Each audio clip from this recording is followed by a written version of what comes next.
Today I'm going to talk about do-it-yourself stores, you know, like Lowe's and Home Depot and Menards or whatever the brand name home store might be where you live. I'm at the one here right now called Menards.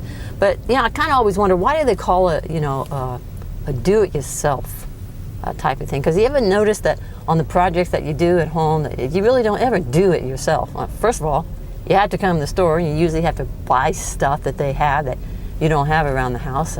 You got to put together. And of course, you know, the do-it-yourself probably just means, well, you don't have to hire a quote-unquote professional to do it for you and pay them. So I'm putting together this do-it-yourself project. I go and I buy all my materials, you know, which is consisted of really just some conduit kind of piping stuff, and with some joints and putting them together, making it just a frame. And several times as I was putting this together, I'm going to be a really nice dash cam blogger today. I'm going to let this lady out. Come on out. You know, she wants to get out. And there's a place. Why they put parking right here where everyone's coming, going in and out? You can't get back out again for any parking spot.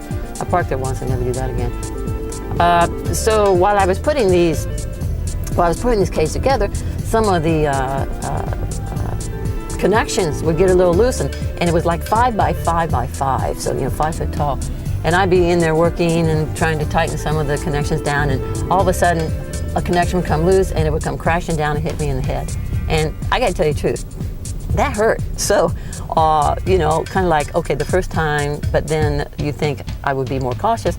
Well, I was trying to be, but then I'm doing it myself, so I'm by myself, and really could have used one of my friends just holding, you know, one of those pieces of piping up in the air.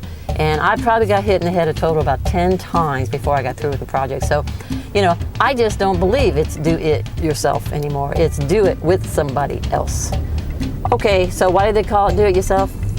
Gee, I don't know. Maybe there's somebody who can do it by themselves, like that professional that you should call and hire.